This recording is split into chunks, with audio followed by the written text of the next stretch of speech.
Bonjour à tous et bienvenue sur Canal Austral. Bienvenue encore cette semaine dans l'émission Zigzag, l'émission culturelle, l'émission que vous savez maintenant puisque ça fait quand même depuis pas mal de temps qu'on parle culture sur Canal Austral, mais qu'on parle aussi culture religieuse, bien entendu, puisque la religion fait partie aussi d'une culture. Aujourd'hui, pour nous en parler, comme ça se passe une fois tous les mois, j'ai le plaisir d'avoir le pasteur Kunda avec moi. Bonjour pasteur. Bonjour Jean-Claude. Merci d'être encore avec nous, merci de faire cet effort tous les mois d'être avec nous pour parler de la religion, parler de l'évangile, pour parler de la Bible, mais pour parler de toutes ces questions qui entrent un petit peu tous ces chrétiens qui sont là et qui se posent beaucoup de questions, qui n'ont pas peut-être l'habitude ou sinon la compréhension de la Bible, parce que la Bible est quand même un ouvrage qui est quand même assez complexe, très complexe, on va dire, hein. Et là, le pasteur Kundar est là pour nous dévoiler quelques passages à l'intérieur pour mieux comprendre les paroles de Dieu. Hein? Aujourd'hui, on va continuer sur ce qu'on a commencé le mois dernier, ce qui est le corps, l'esprit et l'âme, bien entendu, puisque le sujet est tellement vaste et en 30 minutes, on n'a pas pu aborder tous ces sujets-là. On va rappeler que le corps, c'est l'enveloppe. Hein? L'âme, c'est ce qui nous habite à l'intérieur et qui est intimement lié. C'est la volonté. Hein? Et l'esprit, c'est ce qui nous relie à Dieu. À Dieu. Voilà, hein, c'est ça. Alors, on a parlé un petit peu de l'esprit, de l'âme la dernière fois. On a parlé un petit peu moins du corps, à mon avis. Le corps a des faiblesses, le corps a des problèmes de santé, le corps vieillit. Hein, le corps est une enveloppe, comme on appelle ça, qui nous permet de nous véhiculer, de communiquer, de se voir, de se mouvoir, de se toucher, et simplement en lien avec ce monde métaphysique. Parce que pour qu'un esprit se manifeste dans un monde métaphysique corporel, il a besoin de s'identifier, de prendre un corps. Et effectivement, nous sommes des esprits habitants des corps. Et quand on me regarde, c'est le corps du pasteur Kunda. Quand on regarde Jean-Claude, c'est le corps de Jean-Claude. Et il ne pourra jamais avoir deux corps identiques. C'est pas possible parce que même le corps, génétiquement, a son ADN. Même le corps... Mais le corps visuel, les jumeaux, par exemple, ils sont pareils.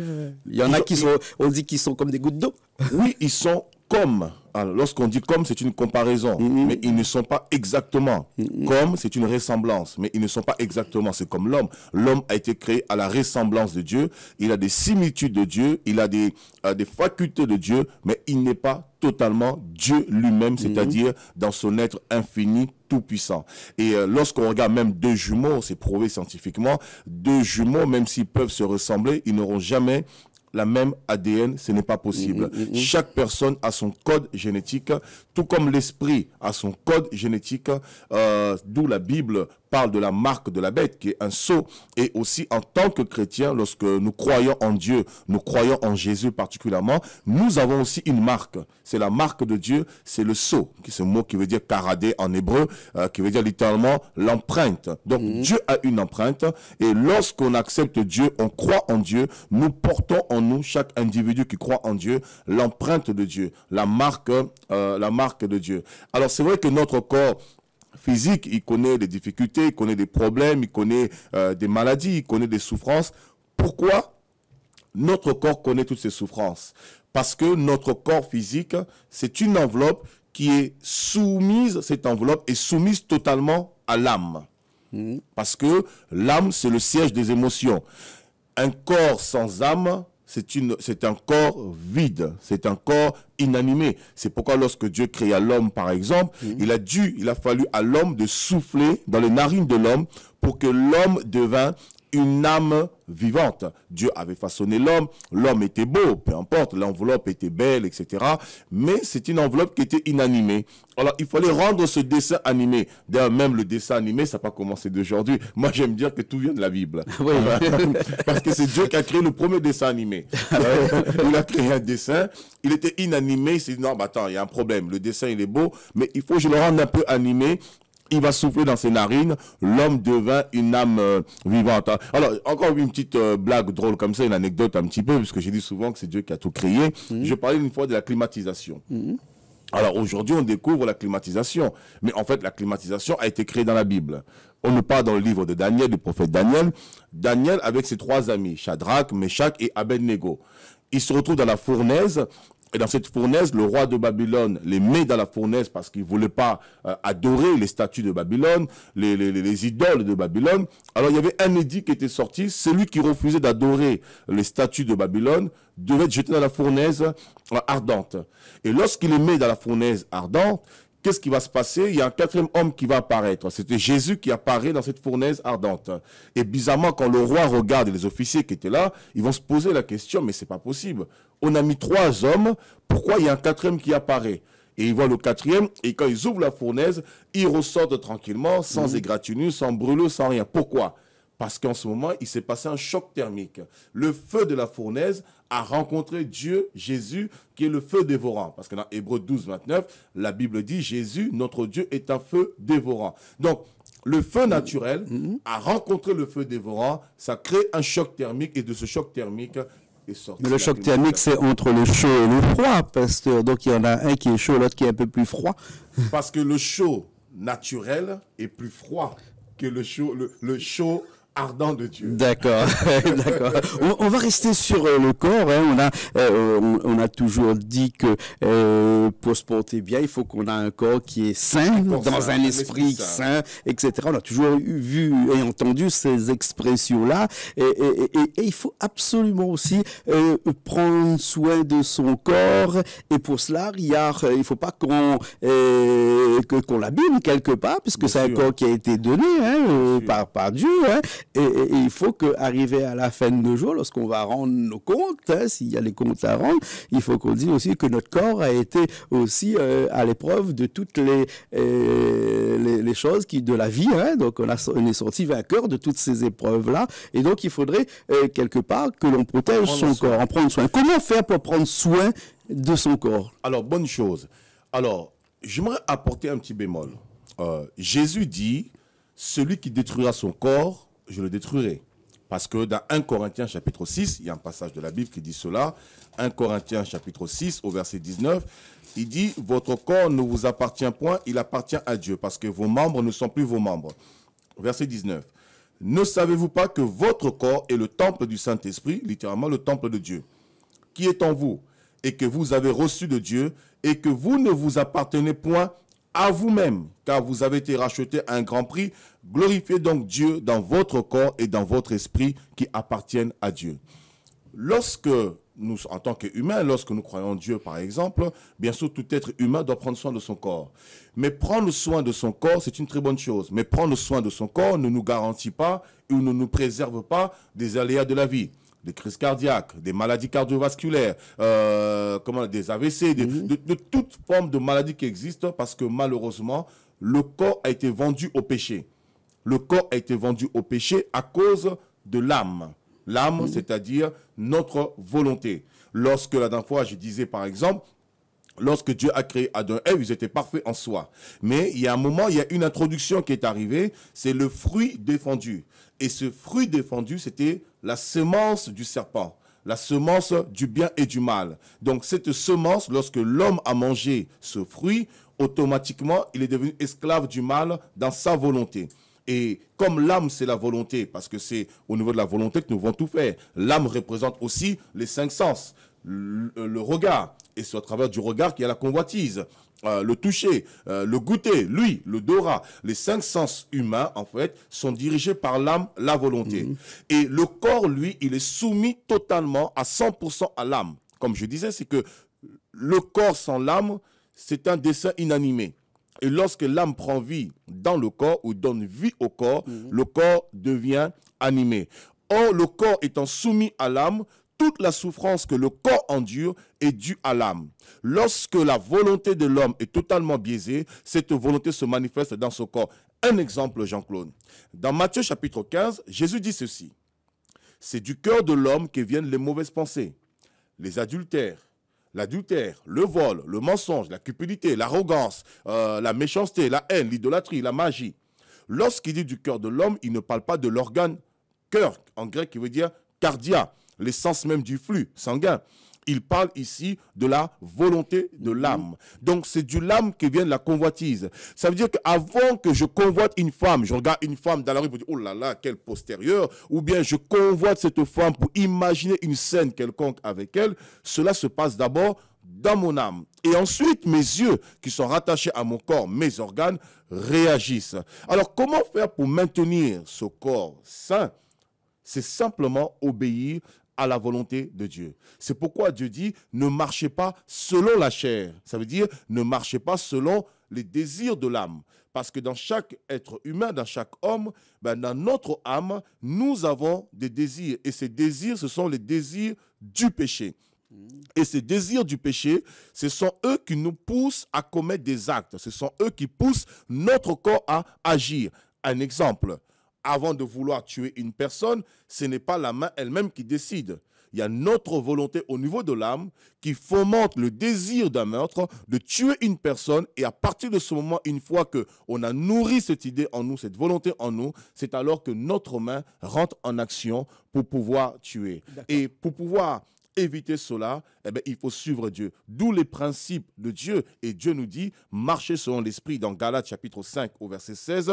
Et vous n'accomplirez point les désirs de la chair. D'accord. Si je comprends bien, pasteur, c'est vraiment l'âme qui dirige le corps. Un petit peu comme le sportif qui fait un 100 mètres, qui a du mal à arriver jusqu'au bout, qui fait un 100 mètres, qui fait un marathon, qui a du mal à arriver jusqu'au bout. À un moment donné, on dit que le corps ne suit plus, mais c'est son esprit, son âme qui suit. Et c'est sa volonté qui va le permettre d'arriver à la ligne d'arrivée. Et bien sûr, un petit peu comme quelqu'un qui est malade, mais qui est vraiment malade, où les médecins ne trouvent plus comment faire. S'il est fort dans sa tête, il peut s'auto-guérir, puisque c'est son âme aussi qui va le guérir, si vraiment il croit à sa guérison. Tout ça pour dire que dans notre corps, c'est l'âme qui est vraiment celui qui dirige le corps, le moteur. Mais au-delà de l'âme, il y a encore quelque chose de plus fort que l'âme. L'esprit. L'esprit. Il y a quelque chose de plus fort que l'âme. Alors, juste revenir là-dessus un petit peu. Dans Galates chapitre 5, au verset 17, il dit ceci. Ne marchez pas selon la chair, car la chair a des désirs contraires à ceux de l'esprit. Car la chair a des désirs contraires à ceux de l'esprit, et l'esprit en a de contraires à ceux de la chair. Ils sont opposés entre eux, afin que vous ne fassiez point ce que vous voudriez. Si vous êtes conduit par l'esprit, on parle de l'esprit de Dieu qui nous communique la pensée de Dieu dans notre esprit humain. Si vous êtes conduit par l'esprit, vous n'êtes point sous la loi, sous la condamnation par rapport à l'âme. Or, les œuvres de l'âme sont évidentes. Ce sont la débauche, l'impureté, le dérèglement, l'idolâtrie, la magie, les rivalités, les querelles, les jalousies, les animosités, les disputes, les divisions, les sectes, l'envie, l'ivrognerie, les excès de table et toutes les choses semblables. Je vous dis d'avance, comme je l'ai déjà dit, que ceux qui commettent de telles choses n'hériteront point le royaume de Dieu. Ce n'est pas la parole du pasteur Kunda.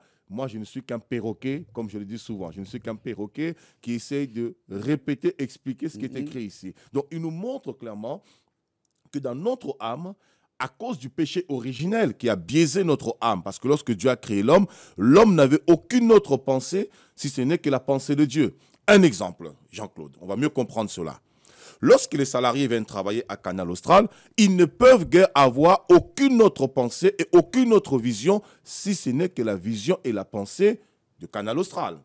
Alors, qui est derrière la vision et la pensée de Canal Austral ? C'est l'employeur, c'est le responsable. En l'occurrence, ici sur ce plateau, c'est Jean-Claude qui est le visionnaire, président et fondateur de Canal Austral. Donc, les salariés qui viennent travailler ici, ils n'ont aucune autre pensée si ce n'est que d'adhérer à la vision, de travailler, de contribuer à l'avancement de la vision. Donc, lorsque Dieu créa l'homme en fait avec sa pensée, sa volonté. Et lorsque le serpent séduisit l'homme et la femme, il leur a communiqué une autre substance, une autre pensée qui va à l'encontre de la pensée de Dieu. Et lorsque l'homme et la femme ont cédé à cela, ils sont devenus esclaves dans leur volonté. Ils ont perdu la volonté de Dieu et leur âme a été souillée par la volonté du fruit défendu du péché. Et dans ce fruit défendu, il y a toutes ces choses que j'ai citées.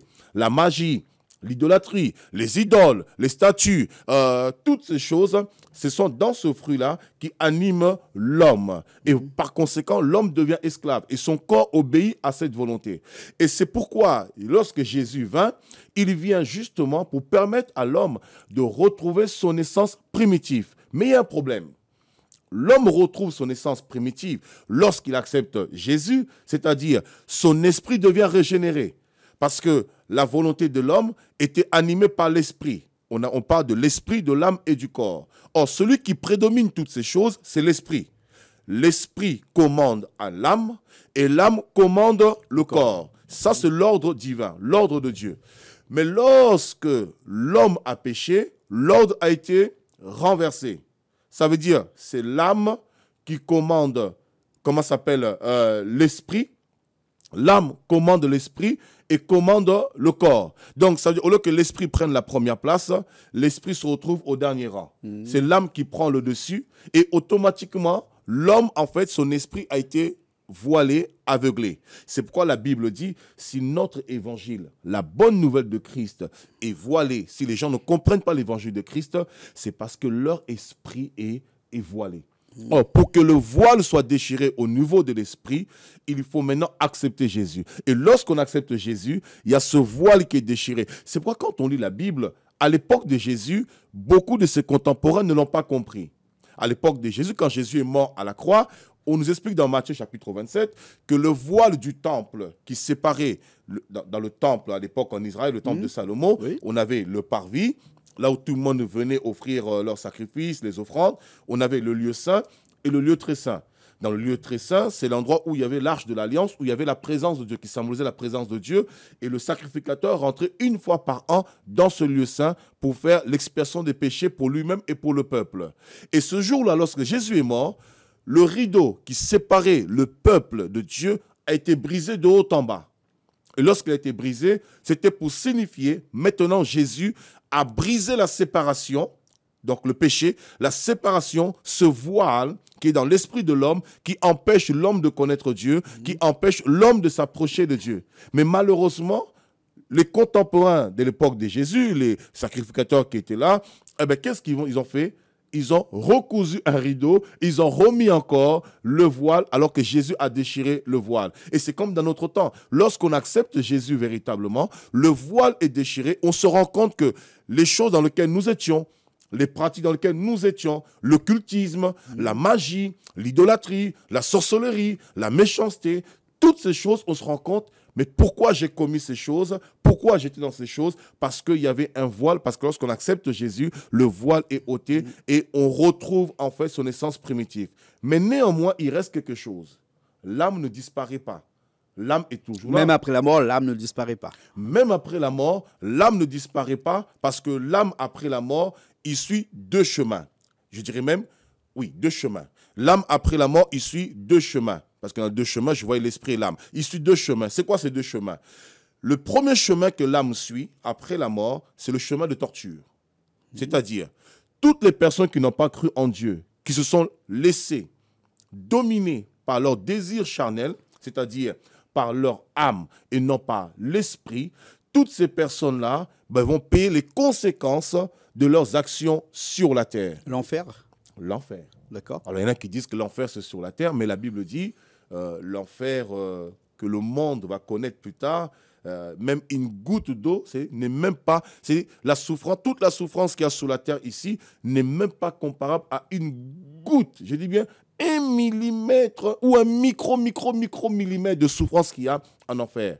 Et là, je parle de l'enfer, parce qu'après l'enfer, il y a le lac de feu. Parce qu'en enfer, ce sont des esprits, des démons, qui récupèrent les âmes. Parce que lorsque nous mourrons tous, il y a un cortège. En fait, tout ce qui est spirituel se passe physiquement. Quand quelqu'un meurt, physiquement, il y a un cortège.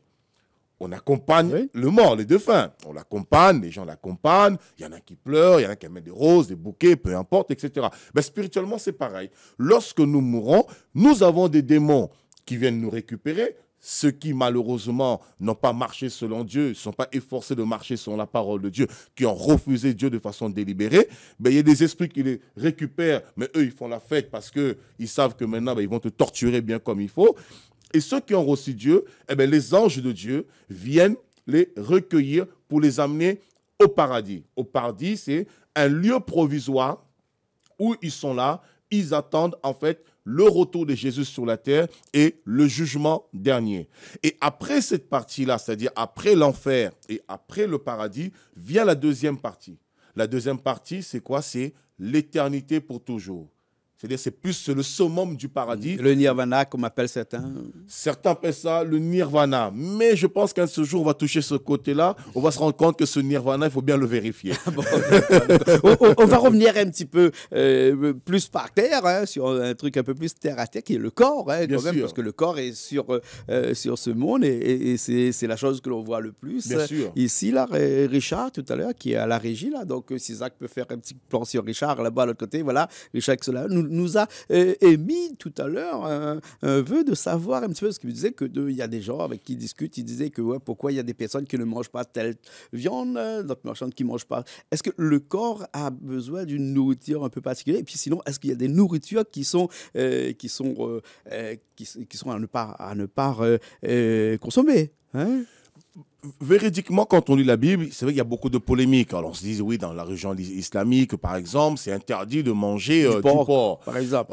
Chez les Juifs, dans le judaïsme, c'est interdit le porc parce qu'on se base sur Lévitique chapitre 11. Voilà. Mais quand on lit Lévitique chapitre 11, il faut bien lire. Il n'y a pas que le porc. Il faut bien considérer cela. On parle des animaux à sabots aussi. Oui, c'est ça. À sabots, les pieds fourchus, c'est-à-dire des pieds brisés, des pieds séparés, tout ça, qui symbolise à la fois le péché. Hein. On parle de corbeau. Par exemple, dans la Bible, on nous interdit formellement de manger le corbeau parce que le corbeau symbolisait le peuple étranger. C'est une manière où Dieu faisait, c'était des métaphores que Dieu utilisait pour faire comprendre aux enfants d'Israël, aux Juifs, comme c'était le peuple élu, le peuple choisi par Dieu, pour leur dire qu'il n'y a point de mélange. Il ne doit pas y avoir de mélange entre vous et les nations païennes.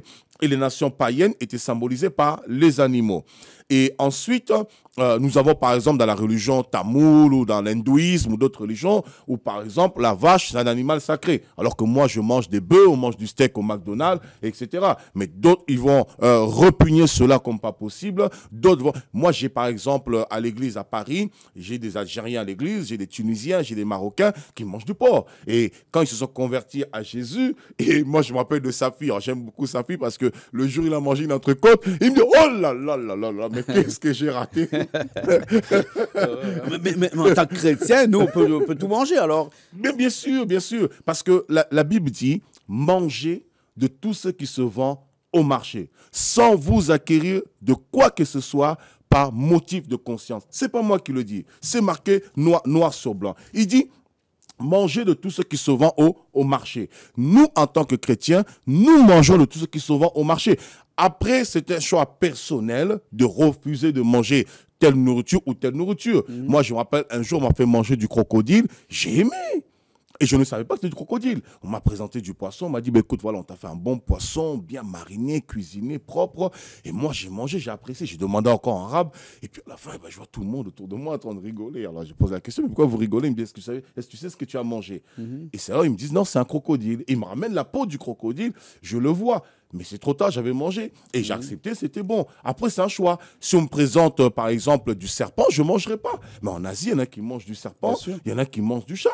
La Bible dit, mangez de tout ce qui se vend, pourvu que vous preniez cela avec action de grâce. Tant que vous prenez cela avec reconnaissance en disant, Seigneur, merci, parce que tu as pourvu à mon pain quotidien, tu as pourvu à ma nourriture, vous êtes libre de manger tout ce qui se vend au marché, parce que tout se vend. Voilà. D'accord, alors ok. Donc on peut tout manger. Par contre, pour que le corps puisse arriver à maturation devant le Seigneur, hein, je ne sais pas si je m'exprime bien, mais à maturation devant le Seigneur, ça arrive bien. Hein, c'est-à-dire c'est comme un fruit qui a poussé avec la fleur, qui a mûri, etc. et qui arrive devant le Seigneur bien. Comme ça, il ne faut pas être dans l'excès. L'alcool, par exemple, c'est quelque chose dans la Bible, on le dit. Hein, il ne faut pas tomber dans l'enivrance. Hein, il ne faut pas aussi manger à plus que ce qu'on peut manger aussi. Hein? Il y a beaucoup de restrictions comme ça pour le corps aussi.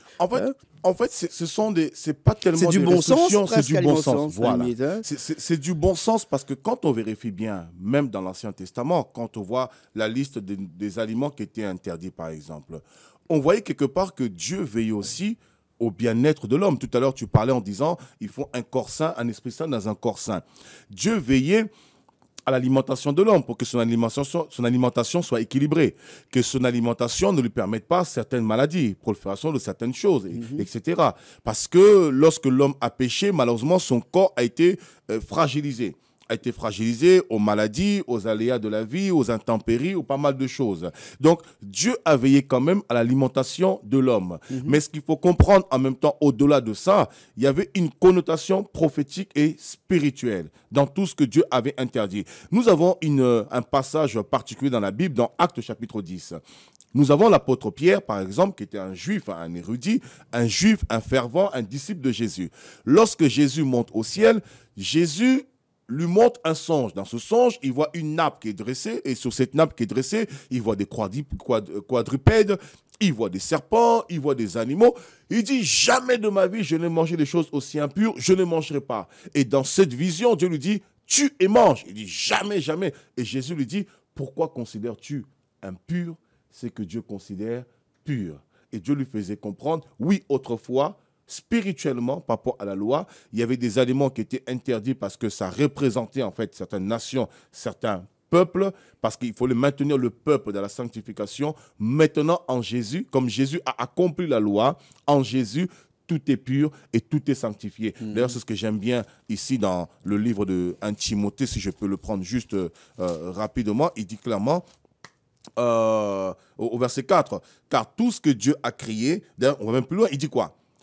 Mais l'Esprit dit expressément, dans les derniers jours, il y aura des faux docteurs, des faux séducteurs, avec des doctrines de démons. Par l'hypocrisie de faux docteurs portant la marque de la flétrissure dans leur propre conscience, ils prescrivent de ne pas se marier. Bon, ça, nous savons, par exemple, dans d'autres religions, on prescrit de ne pas se marier. Alors, Dieu n'a pas prescrit cela. On dit que, par exemple, les personnes qui servent comme moi, pasteur, on doit être célibataire. Ah ben non, le problème, c'est quoi? C'est que je suis un être humain. J'ai des désirs, j'ai des envies. Malheureusement, c'est comme ça, on ne peut rien y faire. Sauf que quand on prescrit à une personne de ne pas se marier et que la personne n'a pas reçu ce don de la part de Dieu, on sait tous ce que ça produit. Après, on s'attaque à des petits-enfants, des pauvres enfants. Bon, je ferme la parenthèse. Alors, il dit, ils prescrivent de ne pas se marier et de s'abstenir d'aliments que Dieu a créés pour qu'ils soient pris avec action de grâce par ceux qui sont fidèles et qui ont connu la vérité. Car, verset 4, car tout ce que Dieu a créé est bon et rien ne doit être rejeté, pourvu qu'on le prenne avec action de grâce, parce que tout est sanctifié par la parole de Dieu et tout est sanctifié par la prière. 1 Timothée 4, verset 4. Bien sûr, bien sûr. Hein. Alors, pasteur, il nous reste 6 minutes avant de finir cette émission. Hein. Ça va vite. Très vite. Ça va très, très vite. On va passer, on a parlé du corps, on a parlé beaucoup de l'âme aussi, puisque l'âme est intimement liée au corps, on va dire comme en bon latin, in solidum, hein, solidairement lié au corps. Hein. Par contre, il y a quelque chose qui, lui, n'est pas forcément lié. Alors, c'est pour ça qu'on a du mal à le comprendre. C'est l'esprit. Hein. On en a parlé dans l'émission précédente. Hein, et il y a beaucoup de gens qui m'ont reposé la question. C'est-à-dire qu'ils arrivent à cerner l'âme, parce que l'âme, c'est le corps, c'est dans le corps presque à la limite, alors qu'ils voient que l'esprit, ils n'arrivent pas bien à cerner l'esprit. Où se trouve l'esprit? L'esprit est en nous aussi. L'esprit est dans notre corps. L'esprit est en nous. Pourquoi? Lorsque Dieu insuffla le souffle de vie dans l'homme, il y a eu deux choses qui sont produites. Il y a eu l'apparition de l'esprit qui a pris place, et en même temps, il y a eu l'âme qui a pris vie. Parce que lorsque l'homme a été créé, comme je l'ai dit, il était inanimé. Dieu souffle dans ses narines, en soufflant dans ses narines, l'esprit de l'homme a pris place en lui, et généralement, quand on localise l'esprit, on est toujours au niveau de la tête. Voilà. Pourquoi? Parce que l'esprit conduit, la tête conduit. Et quand on localise l'âme, on dit au niveau du cœur, parce que l'âme est le cœur, et bien sûr, le corps, c'est l'enveloppe. Alors, il y a l'esprit de l'homme qui a pris vie, et en même temps, l'âme aussi qui a pris vie. Donc, l'esprit de l'homme se trouve dans l'homme. L'esprit de l'homme se trouve dans l'homme. Maintenant, qu'est-ce qui se passe? L'esprit de l'homme, comme l'âme, c'est sa partie invisible. C'est la partie invisible de l'homme, mais qui se trouve dans son corps, qui permet justement de communiquer à son âme ou simplement de communiquer avec le monde spirituel. L'esprit de l'homme, c'est la partie principale de l'homme qui lui permet de communiquer avec le monde invisible. C'est pourquoi vous allez voir les personnes qui veulent faire des expériences au-delà, au-delà du physique, ils se doivent faire des philosophies, se doivent faire de la méditation, se doivent faire certaines sciences ésotériques. Pourquoi? Dans le but de sortir de leur corps. Lorsqu'ils sortent de leur corps, ce n'est pas leur âme qui sort de leur corps. C'est l'esprit qui sort de leur corps. Voilà, parce que l'esprit se trouve dans le corps. Par exemple, moi je vous donne un exemple. Quand j'ai fait de l'aïkido, à l'époque, je ne croyais pas du tout en Dieu. Quand j'ai fait l'aïkido, j'habitais à Vitry-sur-Seine. J'avais certainement 14 ans, si je ne me trompe pas. 14-15 ans quand je fais l'aïkido. Quand je faisais l'aïkido, par exemple, il y arrivait un moment où on a commencé à maîtriser les katanas, les épées. Quand on maîtrisait les katanas, on a commencé à faire la méditation. Et là, je sentis des choses bizarres bouger dans mon corps. Quand je suis rentré chez moi, ça m'a tellement interpellé, choqué, alors que je ne croyais pas forcément en Dieu, je ne croyais pas à ces choses, mais quelque chose a vibré en moi, a fait que je ne suis plus jamais retourné à l'aïkido. Et c'est aujourd'hui, plus tard, quelques années plus tard, lorsque j'ai connu Dieu, j'ai compris en fait pourquoi. Parce que lorsqu'on pratique l'aïkido ou certains sports, malheureusement, on rentre enfin dans une méditation profonde et dans cette méditation, nous devons maîtriser l'âme. Et lorsqu'on sort de son corps, il faut que l'esprit soit capable de maîtriser l'âme. Ça veut dire quoi? Maîtriser les sentiments et ensuite, on sort de son enveloppe. Et lorsqu'on sort de son enveloppe, c'est ce qu'on appelle maintenant le voyage astral. On commence à faire un voyage astral, on peut quitter l'île de la Réunion, on va en France, on quitte l'île de la Réunion, on va à Monaco, on va en Afrique, on va en Océanie. Il y en a qui vont me dire qu'ils ne croient pas à cela. Peut-être un jour, on en parlera encore plus en profondeur. J'ai déjà fait, hein, c'est possible. Hein, mais c'est pas un peu dangereux? Moi, j'ai peur tout le temps que mon esprit ne revienne pas. D'accord. Est-ce qu'il n'y a pas un moment où on risque de se perdre parce que on dit, on a vu des gens des fois qui sont devenus un petit peu fous après, et donc on se dit que peut-être que l'esprit n'est pas revenu, je ne sais pas, mais l'esprit revient. Lorsqu'on se met en concentration, pleine concentration, et on arrive de temps en temps à se dire, à se mettre un petit peu loin, et à pas regarder son corps de l'autre côté en disant que est-ce que vraiment on va revenir ou pas? Ça, c'est des choses que vous faites, ça, pasteur? Non, moi je ne peux pas le faire parce que c'est interdit. C'est interdit? C'est interdit parce que lorsqu'on le fait, c'est de la sorcellerie. C'est la sorcellerie, pourquoi? Eh bien, le diable a réussi en fait à séduire le monde. Parce que le problème du diable, c'est quoi? C'est le même problème que dans Genèse. Lorsque le diable, Dieu a dit à l'homme, tu ne mangeras pas l'arbre de la connaissance du bien et du mal. Le jour où tu en mangeras, tu mourras. Le diable vient toujours nous pousser à braver les interdits pour nous connecter au monde mystique. Alors, peut-être là, on va toucher quelque chose de très fort. Le temps, il va être court. Mais je pense qu'on va faire les prolongations parce que là, on est en train de toucher un sujet très fort et je vais être obligé d'en parler. Lorsque Dieu a interdit l'homme, le diable va pousser l'homme à l'interdit. Et regarde très bien, Jean-Claude, c'est que le diable dit à l'homme et à la femme. Il dit bien, Dieu sait, le jour où vous en mangerez, vos yeux s'ouvriront. Comment ces yeux s'ouvriront? Il ne parle pas des yeux physiques, puisque leurs yeux voyaient l'arbre. Leurs yeux voyaient ce fruit-là. Ils le voyaient tous les jours. Ils n'ont jamais pensé à ce fruit. Mais le diable leur dit, les jours où vous mangerez de ce fruit, vos yeux s'ouvriront. Ça veut dire quoi? Il veut leur dire en fait, je vais ouvrir votre esprit, votre intelligence pour vous connecter au monde des ténèbres. Or, le but du diable, c'est quoi? C'est ouvrir l'intelligence de l'homme pour le connecter, en fait, au monde paranormal, au monde mystique. Et Dieu ne veut pas que l'homme côtoie le monde mystique parce que le monde mystique, c'est le monde démoniaque.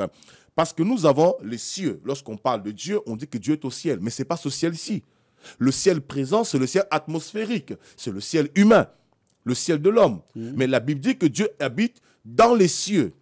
Et Dieu se trouve au troisième ciel, parce que nous avons le ciel atmosphérique, nous avons le deuxième ciel, qui est le ciel où il y a les dominations, les principautés, les démons, le royaume de Satan.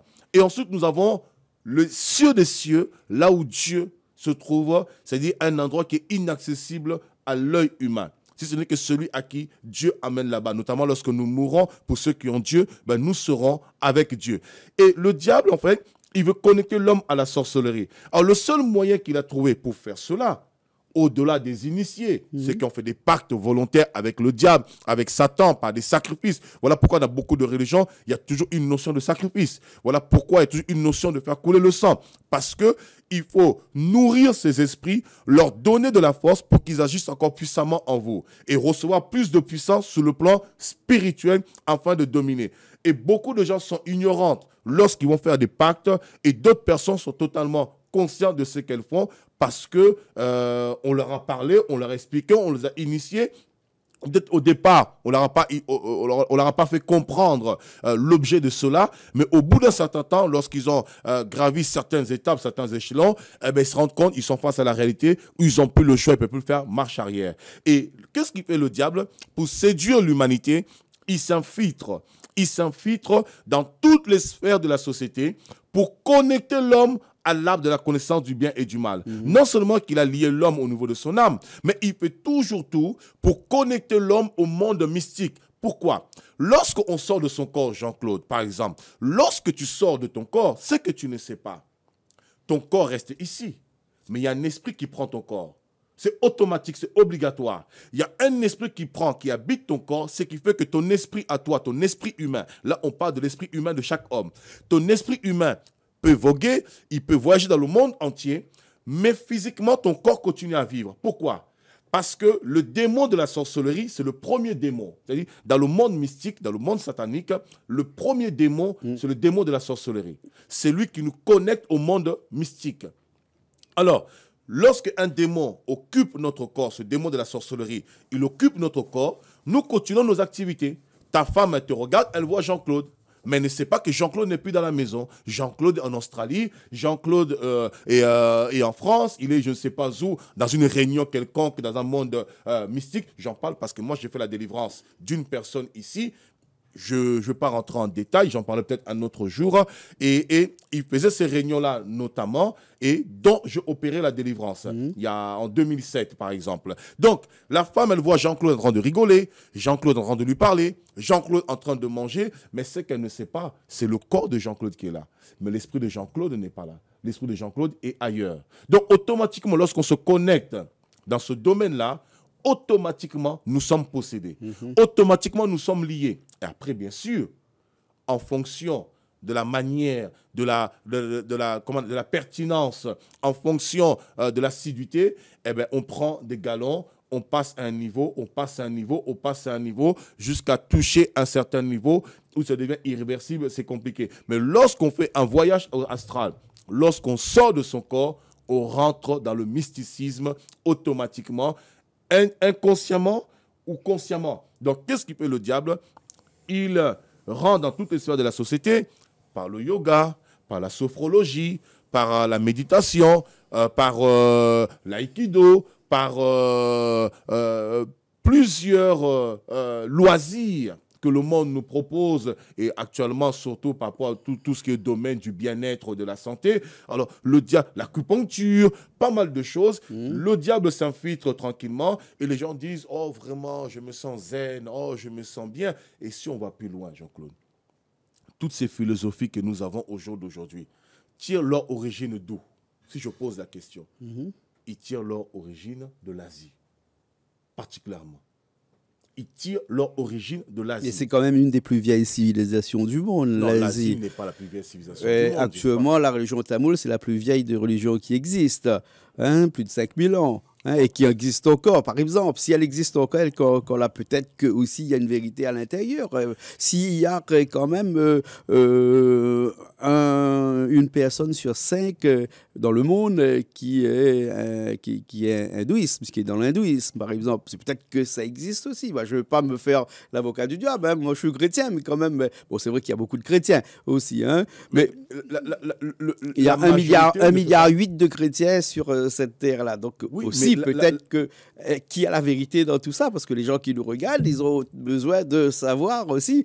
Moi, je suis tamoul, je ne suis pas chrétien. Hein. Enfin, ils se posent la question. Ou moi, je suis bouddhiste. Enfin, quoique le bouddhisme est plutôt une philosophie qu'une religion, mais il y a beaucoup d'autres gens. Hein.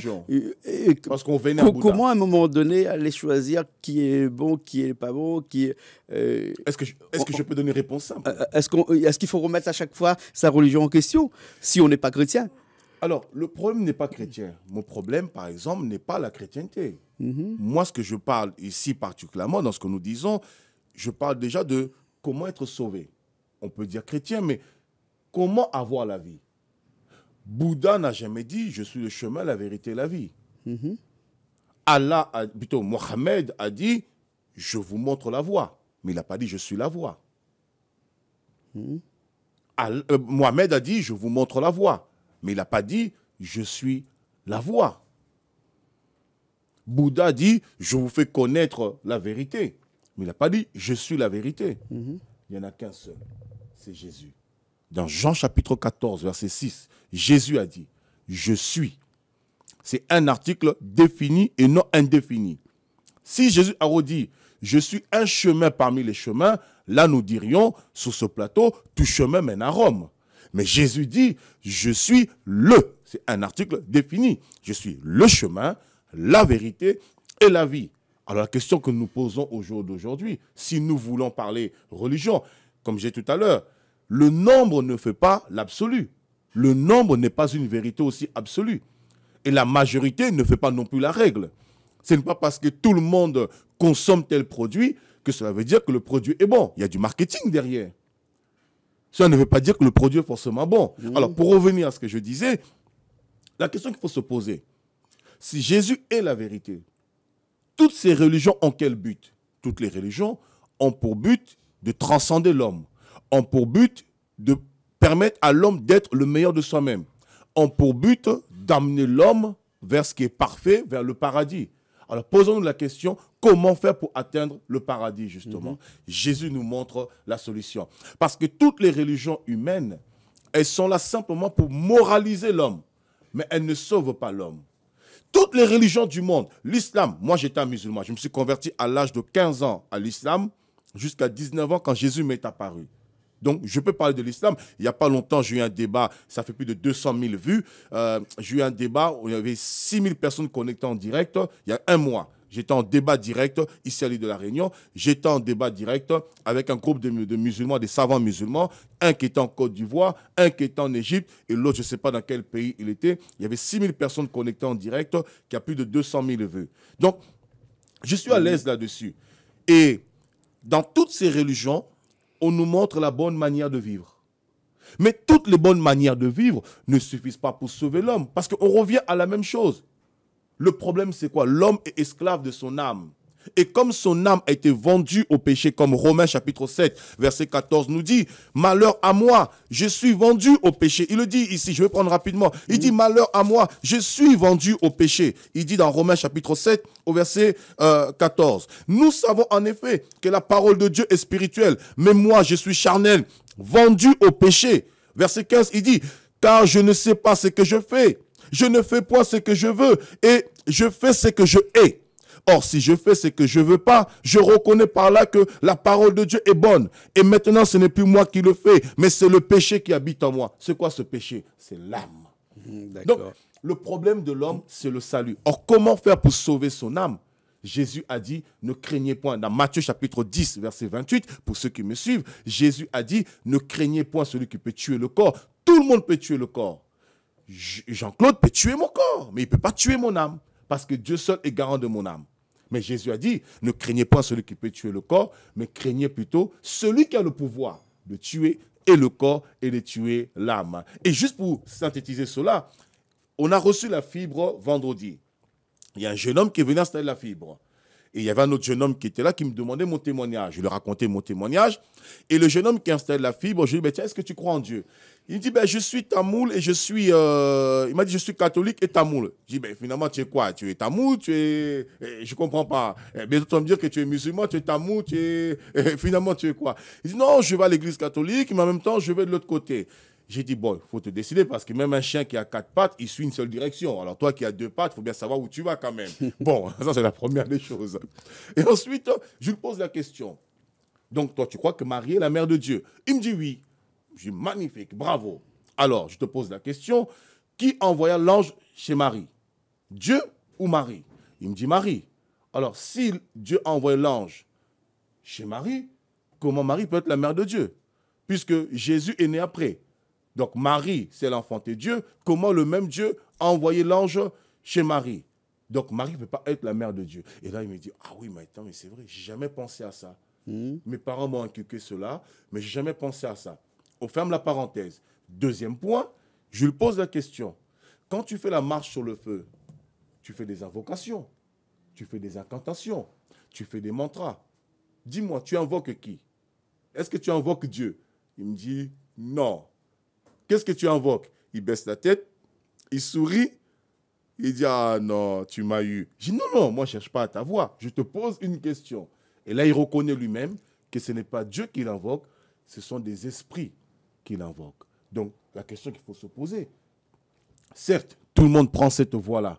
Certes, je suis cette voie-là. Mais la question à se poser, est-ce que la voie que j'emprunte, même si c'est un héritage que j'ai reçu de mes parents, il y a des héritages empoisonnés, nous le voyons ici. Même si c'est un héritage qui vient de mes parents, est-ce que la voie que j'emprunte m'amène vers le salut? Parce que le plus grand défi de l'homme, ce n'est pas tous les biens de la terre, ce n'est pas l'existence terrestre. Le plus grand défi de l'homme, c'est garantir l'éternité. Or, l'éternité, c'est avec Dieu. Alors, la question qu'il faut se poser, est-ce que dans la voie que je suis, est-ce que cette voie m'emmène vers l'éternité? Est-ce que cette voie me donne la vie éternelle? Parce qu'il y a beaucoup de pratiques qui se font, beaucoup de choses qui se font, comme je l'ai dit tout à l'heure, parce que le diable infiltre la société par des confréries, par pas mal de choses. J'en parle parce qu'il y a des gens pour qui moi je prie. Je vais taire leur nom. Des gens, des grands hommes dans des sociétés pour qui moi j'ai prié, j'ai fait leur délivrance, qui étaient des choses un peu compliquées. D'autres, ils avaient atteint même jusqu'à 30 degrés. Ils avaient des menaces comme pas possible. Et j'étais là, prier pour eux, pour les soutenir, parce qu'il y avait des menaces, il y avait des choses comme pas possible. Du fait qu'ils avaient rejeté cela, il y avait des oppressions comme pas possible. Mais je ne veux pas forcément divulguer les noms. Eux-mêmes, s'ils veulent témoigner, ils témoigneront, il n'y a pas de souci. Et parce que le diable s'infiltre, il veut emmener le maximum de personnes en enfer avec lui, et il finit comme il a fait avec le fruit défendu. Il arrive à rendre le mal bien pour séduire le maximum. Bien sûr. En tout cas, merci, pasteur. On aura encore l'occasion d'en reparler, la prochaine fois. Donc, on a parlé aujourd'hui encore de ce corps, de cet esprit et de l'âme. Et le mois prochain, on va se retrouver pour un autre sujet, si vous voulez bien. Avec merci joie, beaucoup, pasteur. Avec plaisir. Pasteur Kounda, qui était avec nous aujourd'hui dans cette émission. Et nous, on se retrouve la semaine prochaine encore aussi dans une nouvelle émission Zigzag sur Canal Austral, bien entendu.